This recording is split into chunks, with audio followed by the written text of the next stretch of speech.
I met Maurice in 2011 while I was a missionary working amongst a group of impoverished men in Pretoria, South Africa.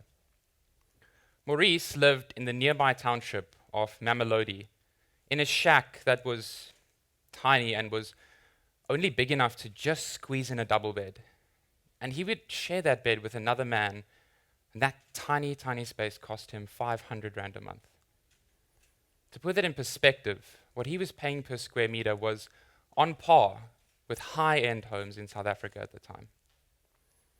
Maurice was a tradesman, but he was unable to find formal employment, and that sadly left him only one option.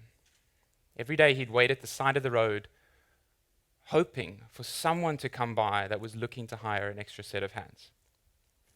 I remember one afternoon while talking with Maurice, completely hopeless for his future, he looked at me and he said, "Kyle, I don't know what I'm going to do." I felt so powerless because I knew that there was literally nothing that I could do to change my friend's situation. So instead, I made him a promise. In my heart, I said, "Maurice, I will find a way to help you." I'll never, ever forget that moment because it changed the entire course of my life. I knew I wasn't just making this promise with Maurice, but rather to everything that he represents. All of the millions of people hopelessly trapped in poverty with no way to pull themselves out. And over the last 8 years, I've had to make that same promise over and over to countless people around the world. Shortly after my encounter with Maurice, I ended up moving to Europe, and I co-founded a technology company that was developing an app to make it simple for volunteers to connect with the needs of their community. In around the mid of 2017, I had a crazy idea. I thought, what if we used a digital currency to incentivize more people to volunteer? I thought that perhaps this could be used for some luxury items like coffee or movie tickets.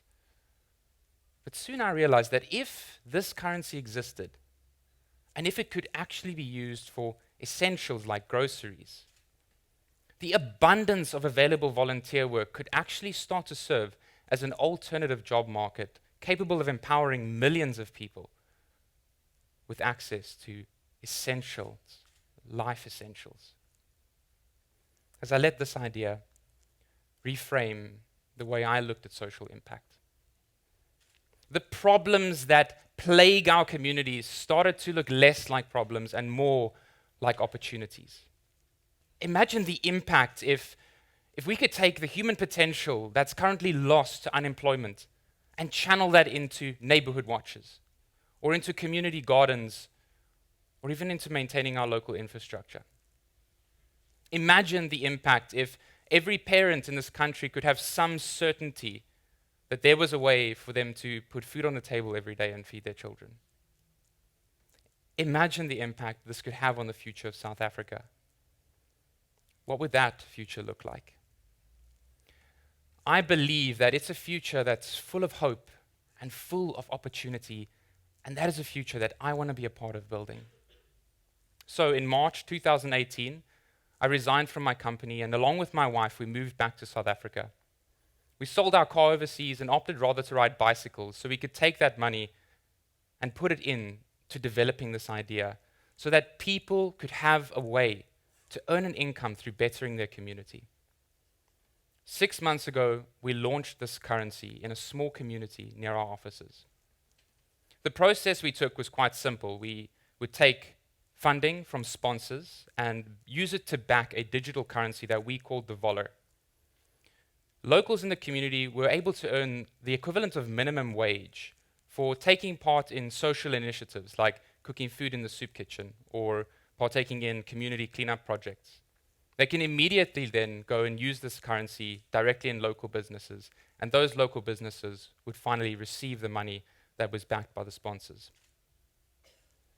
Last month, through this process, 500 hours of community-led impact was incentivized.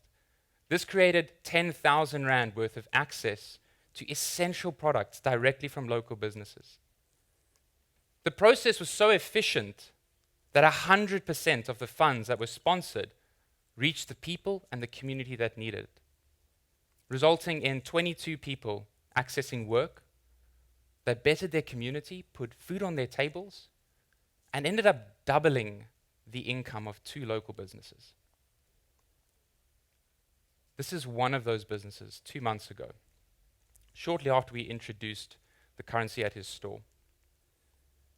Through this process, a whole entire new market was created in the community, driving new customers to his shop.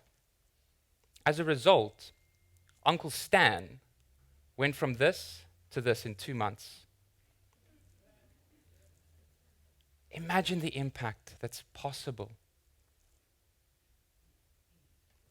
Every year, billions of Rand is wasted in the effort to create social impact because of inefficient systems that often result in only a small percentage of funds reaching the people and the communities that need it. But when we rethink social impact and come up with disruptive solutions, it's possible for a very little to go a really, really long way. So how much more is possible with a lot? Outside this venue, 55% of our country is living below the poverty line. And like Maurice and some of the amazing individuals we've been working with over the last few months, none of them are just a number. Every one of them has a name. Every one of them has a story, and every one of them has the potential to create impact. They don't need a handout. They need a hand up. So let's give it to them. Thank you.